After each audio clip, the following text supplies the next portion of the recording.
The Free Nnamdi Kanu protest and the agitation for the federal government to release Nnamdi Kanu, how do you view it? It is a legitimate demand.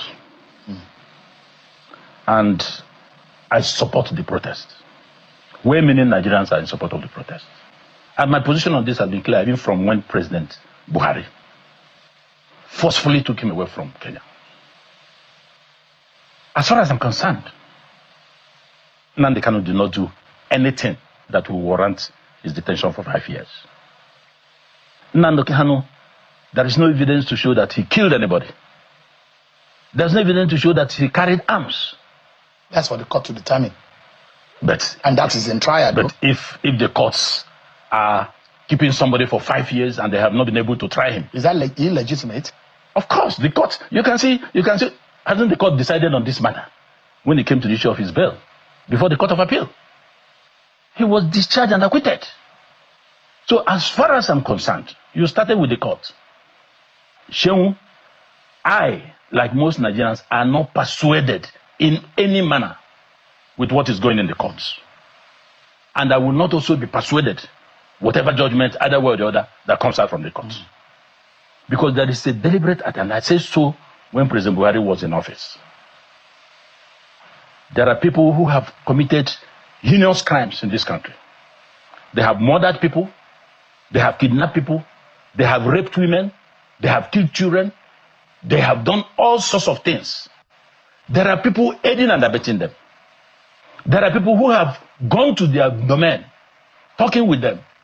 We are aware of helicopters dropping food, dropping ammunition in the bush, which of course our security had the capacity to trap. Sheung, Nnamdi Kanu did not do any of those.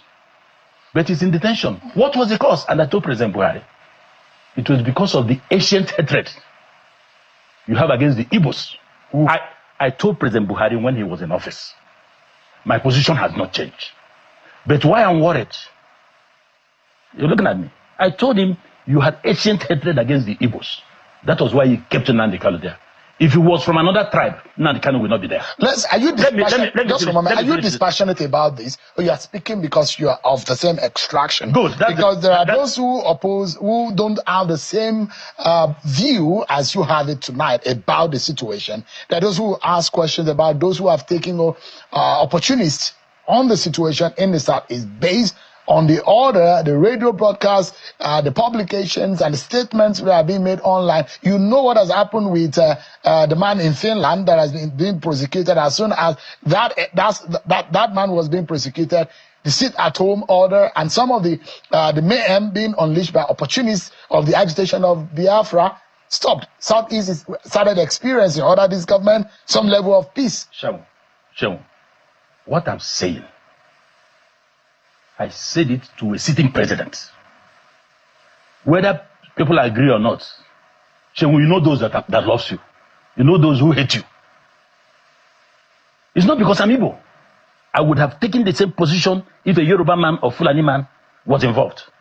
My patriotism has no limitations. Confirm, ladies and gentlemen, he don't say to. In fact, everywhere don't scatter. This is what I call, frankly speaking, by Chief Dan Wanyang, as he has come out to say Nehigaba that whatever is going on in the case of Mazen Nnamdi Kanu is all about hate, not any other thing. And as far as he's concerned, that Mazen Nnamdi Kanu has not committed anything, and the court has also given orders to free him. But the government say Nehigaba, even when Sheung was telling him, are you not committing contempt because the case is still in court? He said that everybody knows the truth and all that. Now, for the case of Mazen Nnamdi Kanu lawyer and brother that was arrested and other people, they were charged to court. And what we are hearing now is that they have been remanded in Kuje prison concerning the protest that happened. In fact, no be smart, but I'm going to allow you to listen to more of this video by Chief Dan Wanyang. We see what he has to say concerning this matter. But as you are listening to it, make sure you are sharing your thought with me on the comment section. Share the video and also subscribe for more updates.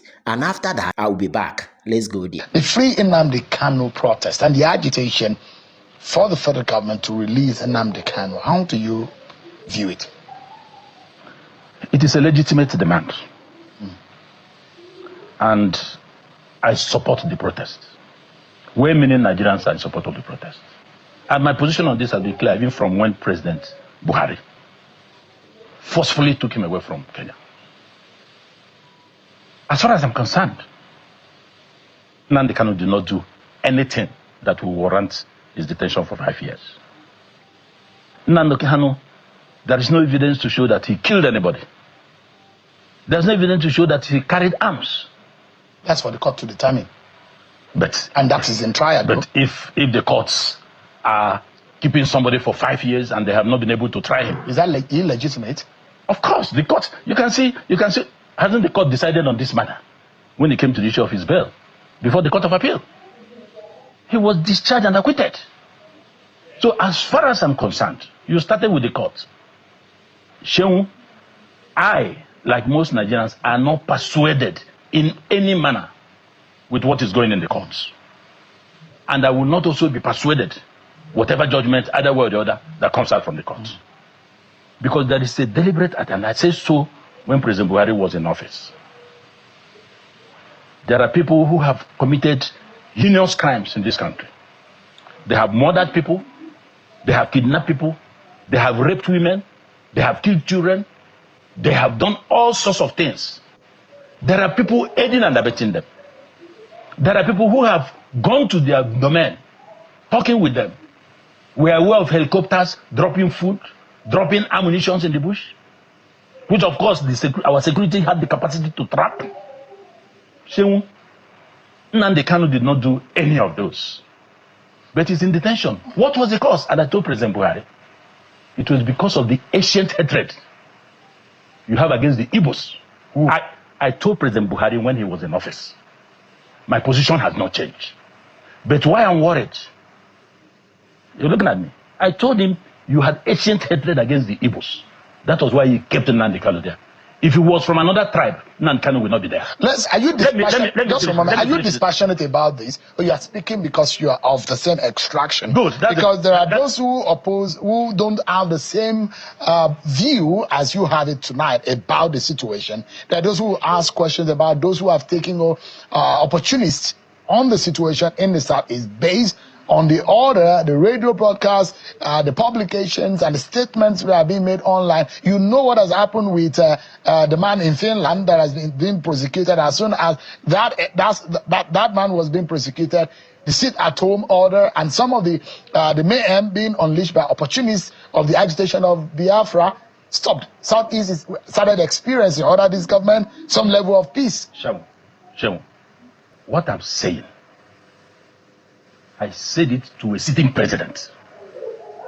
Whether people agree or not, Shehu, you know those that loves you. You know those who hate you.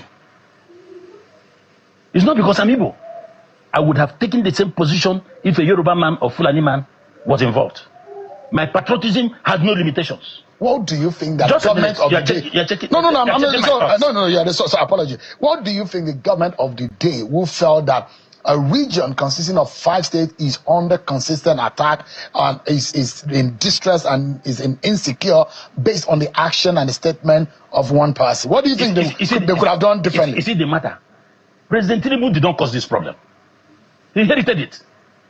President Tinubu has no hand in the detention of Nnamdi Kanu.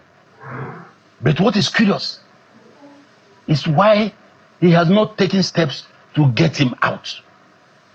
He has no hand. He didn't take him there.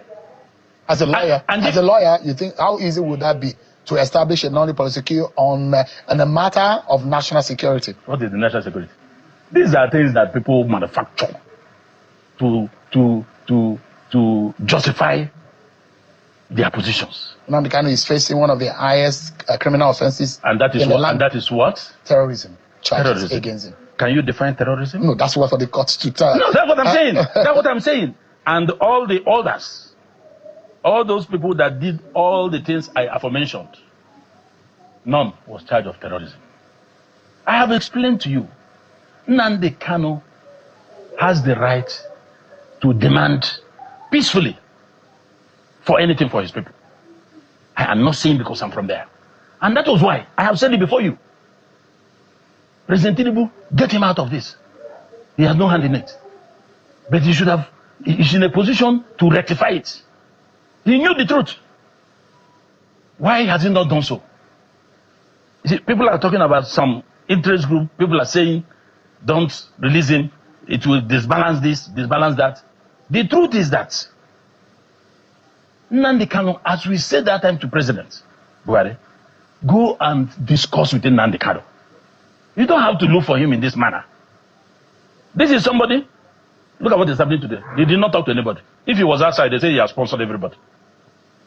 Okay. Showore that is taking this thing on his own now, based on his struggles. He's not an Igbo. You were not able to tell Showore this because he's not Igbo. If it was that one, you say, hey, he has come. So we should forget about all these mundane issues and considerations. What is bad is bad. What is not good must be condemned no matter who is involved. President Tinubu, yes, we agree there are some people in the southeast who do not want Nnamdi Kanu out. Really? There are people like that? I can say it authoritatively. Who are those? There are some top businessmen who are involved in businesses in Abuja, oil and all that. There are some top politicians who are of the view, and which is correct, that if Nnamdi Kanu comes today, there are people whose political career will come to an end permanently without him saying a word. Nnamdi Kanu has been loved by the people. It's like when they were chasing Fubara. You had me say so here. I told President Tinubu, if the issue about 2027, the person to do business with is Fubara. Are you seeing what is happening there now? They have loved him, they have loved him. Organic support. Nnamdi Kanu need not talk to anybody. That was why I'm sure that is the pressure that the president is having. But the president is number one. He is the president of Nigeria. And he's the only person that can say, stop, it will stop. You don't have to take everything that everybody puts to you, hook, line, and sinker. When the issue started with this insecurity in the southeast, they raided the prison. We came out to say, no, this was not our deed. Those people were imported. Security came back to realize it. But what happened next? Because they have been exposed, they decided to recruit urchins, non-educated people, people that are not skilled. Locals started trading them. Are you an IPOB apologist? No. Look. I don't expect you to. Are you a believer? No. I don't expect you to come to that question because you know that I believe in Nigeria. But I'm asking you, you might have your. You might have, no. You might have an apology for the struggle of Biafra and what IPOB stands for. I am an open book. You will always know where I am. You know the history of IPOB. I believe. You know the history of IPOB. What's the history? There are those who say legitimately it started off as a peaceful intentions or right about the agitation of the Igbo. What brought about IPOB? But what happened? No, what brought about IPOB?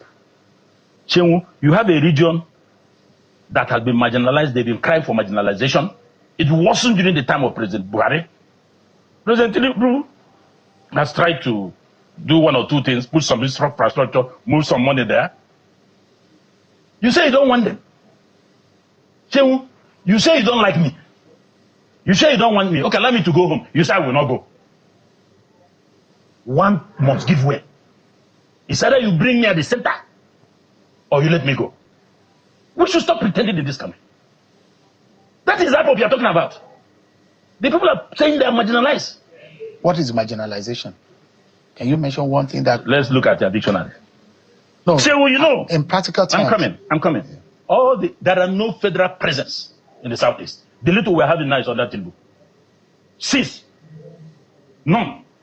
No good roads, no infrastructure. You borrowed money. President Buhari borrowed money to build rails up to Mali, another country. None crossed the southeast. But we are paying the loan back. We are part and parcel of repaying the loan. And you say it is justice. They have the right to protest. You can't beat and flog a child, you still stop the child from crying. What would have been the child must cry. What would have been the best way to handle that situation? The best way is for President Tinubu to sit down, look at the whole thing, find a way to balance these things, bring in Nnamdi Kanu out, go and do business with Nnamdi Kanu. Nobody else can do that, apart from the president. If you subdue this one, expect it again, and again, and again. You cannot run away from it. Nnamdi Kanu committed no crime. Nnamdi Kanu did nothing He did not kill anybody. He did not move arms. It's not for you to decide. The matter is in court. The truth is naked. I don't need to. The truth is naked. It is not for you. As a lawyer, you are a servant before the temple of justice. Let me tell you. And you know what it means when a matter is before the court. You cannot say Nnamdi Kanu did nothing when the court is still assessing and trying the matter. No, you are wrong. You are wrong. You are wrong. On that note, you are wrong, sir. No, sir. You are wrong on the note to say. It's a matter of law. It will get to this it's subjudice for you to say. In this country, yes, sir. When people will stop listening to what you are talking about. Let me tell you an experience I had in 1992. I was in NIPS. Part of the programs in NIPS is you have local tours, African tours, and outside tour. My group went to Kano, Imo, then Cameroon, then Brazil. Was it Brazil? Brazil, yes. When we got to Cameroon, the chief of army staff, General Kumwampi, was given instruction by this Pobia on certain things. Commander-in-Chief, he said, Mr. President, this order is illegal. I will not obey it. In Cameroon. And I'm ready to take the consequences. That thing was boiling before we left for our foreign tours. It will get to a point in this country, unless we redress judiciary, we redress what we are doing to Nigerian people will start taking the laws into their hands. Just for a moment, sir. The reason why I said you're wrong, sir, and you are a very senior lawyer, you know that when a matter is yet to be decided before the court, you do not take it out of the mouth of justice. Allow the court to have decided the matter. And that's why I said this is not a court of law. The court has decided the issue of Nnamdi Kanu. Just a moment. The court has decided. The court has not freed Nnamdi Kanu. The court has freed Nnamdi Kanu. The court of appeal. Just a moment, sir. The court has not decided on the trial of Nnamdi Kanu. It's still in process. The man is still under detention, and the matter is before the court. And I'm saying, as a lawyer, you know that it is not right. It's subjudice for you to now determine for the court on television what the court is still trying at the moment. Let me tell you. You can do what you like. You can say what you like. I have the right to say I don't believe in what you are doing. It is my inalienable right. You can even sentence me. It is my right. When I sue that everything has been compromised in this country. When nobody can get justice. Is it in election matters? And that's why there's no development. People are no longer having confidence in what should have given them the hope that tomorrow will be better. Nnamdi Kanu's case is a case that President Tinubu must address. All these things that are happening today, they're not necessary. How do you think he will address it? Is it a political or judicial manner in which he will address it? How? You see, even from the time President Buhari was here, leaders of thought in Igbo land met him. He dismissed it, that it is in court. Governors, 5 governors, led by Hope Uzodinma, whom they are accusing now, erroneously. They don't know the job these people are making to get this man out. But you see, people write nonsense in the media. So Hope Uzodinma is at the forefront of fighting for Nnamdi Kanu. Hope Uzodinma, Oti, these are the 2 people I know very well. Abaribe? No, I'm talking of governors. Okay. So, but there are people, just like the job Hope is doing in you, people will come and write nonsense. Imo now is Dubai. But people will go to internet. Those who have not come home for more than 5 years, they will read down there and write. They don't know the effort these people are making. They say they have told people not to release him. They told me not to. Where are your facts?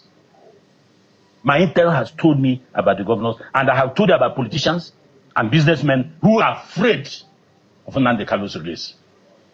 Let the president. I told you, Shehu, in this station, if we have decided not to release Nnamdi Kanu, bring his body to Ego Square. Let us use him for barbecue. Let his enemies come and chop from the meat so that we can close this matter permanently. If you were President Tinubu and you decide to release Nnamdi, how would you go about it? I will call the Igbo leaders, call the governors, take Nnamdi Kanu, file a knowledge protocol, hand Nnamdi Kanu to them. Let him do any other nonsense when he comes out.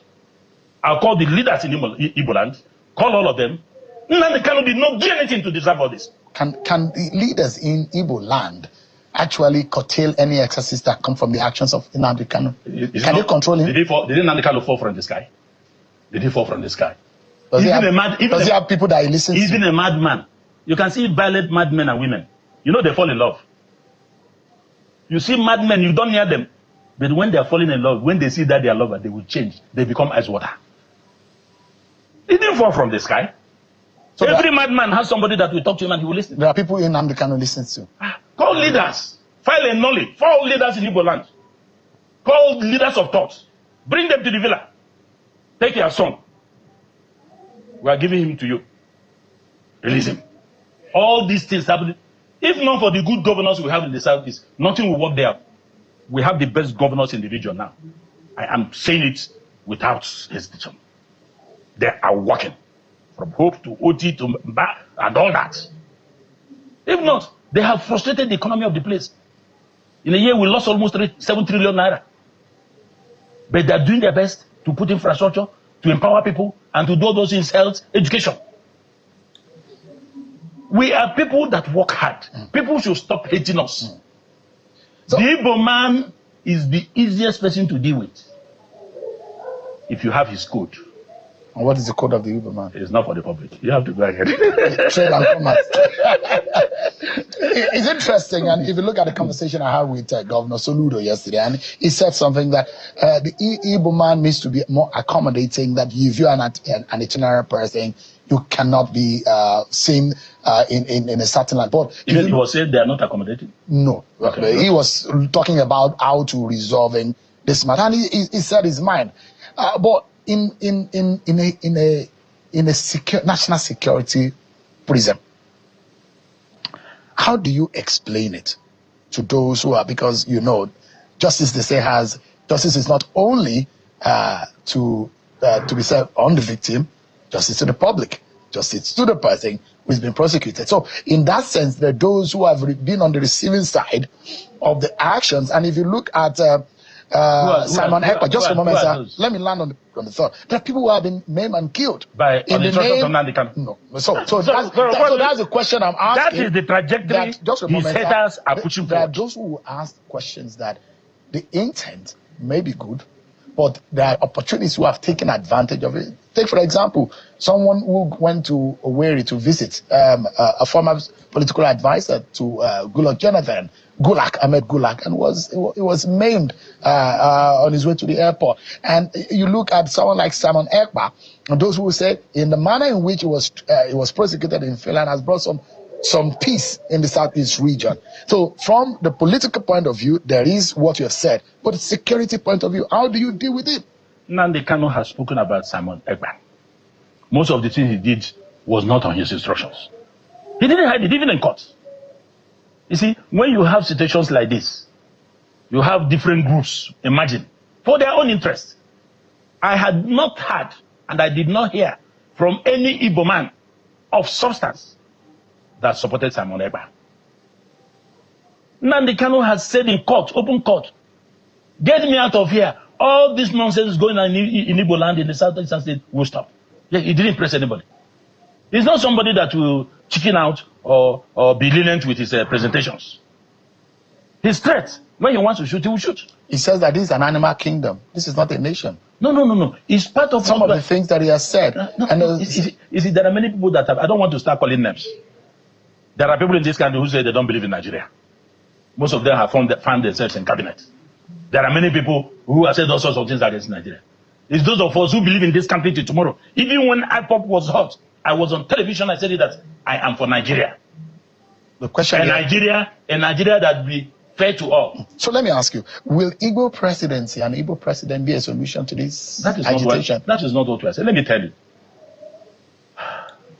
But for how the whole thing turned around during President Buhari, I am telling you now, and don't misjudge me to say that I say we don't need presidency. The Igbo man, once you are fair to him, what you are giving, according to one of the governors, Enyendebe. That is, you give these people, you give to other people. Once you are keeping to it, Igbo man is not interested who is at the top there. But it has come to the point that they say, hey, everybody, they've gotten this. We are 3 ports at independence.